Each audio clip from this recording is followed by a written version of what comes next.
Le saviez-vous? De toutes les populations, ce sont les personnes âgées qui présentent les taux de suicide les plus importants. Le suicide de l'âgé demeure un sujet généralement peu abordé, méconnu, voire totalement ignoré. C'est un véritable tabou. Le temps de la vieillesse, que l'on aurait souhaité avant tout être celui de la sérénité, est en réalité souvent synonyme de maladie, de perte d'autonomie, de deuil, de rupture, qui accentue ce sentiment de solitude et d'insécurité. Et ce sont autant de facteurs pouvant mener au désespoir, à la dépression et aux conduites suicidaires. Nous nous sommes intéressés chez Gérontosud au caractère du suicide en EHPAD. Alors, existe-t-il des études, des statistiques, des références qui permettraient une approche spécifique autour de ce fléau pour le médecin coordinateur et plus généralement pour les équipes soignantes? Quelles sortes de prévention pouvons-nous mettre en place, en œuvre, dans les structures? Il faut tout d'abord s'intéresser à la dépression du sujet âgé. La fréquence des états dépressifs est confirmée par toutes les études chez 87% des suicidants, sachant que la présentation clinique de la dépression chez la personne âgée est moins évidente et moins franche que pour l'adulte plus jeune.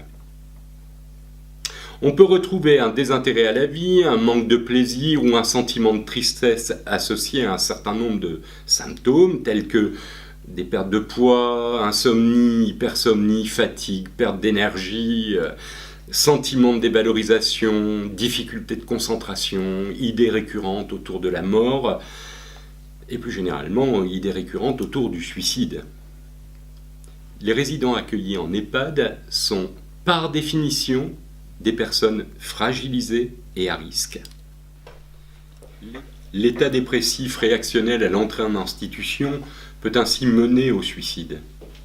La conférence de consensus sur le phénomène suicidaire en France d'octobre 2007 nous fait remarquer un risque particulièrement accru de passage à l'acte durant le premier mois suivant l'admission. Mais on sait aussi que survient un épisode dépressif majeur chez 10 à 15% des résidents au cours de la première année d'institutionnalisation. La préparation de l'admission et son suivi sont donc essentiels. Plus encore, le travail sur le projet de vie individualisé est un enjeu majeur. Alors, quid de la prévention du suicide en EHPAD? Améliorer le repérage de la crise suicidaire, le dépistage des troubles psychologiques associés à la crise suicidaire présente l'axe d'intervention prioritaire. Pour cela, il est essentiel de sensibiliser le personnel en EHPAD à repérer le risque suicidaire. L'orientation des plans de formation annuels en ce sens, avec l'aide du médecin coordinateur, est une étape fondamentale qui peut permettre aux soignants ainsi qu'à l'ensemble des personnels de mieux reconnaître et de mieux pouvoir entendre la dépression du sujet âgé.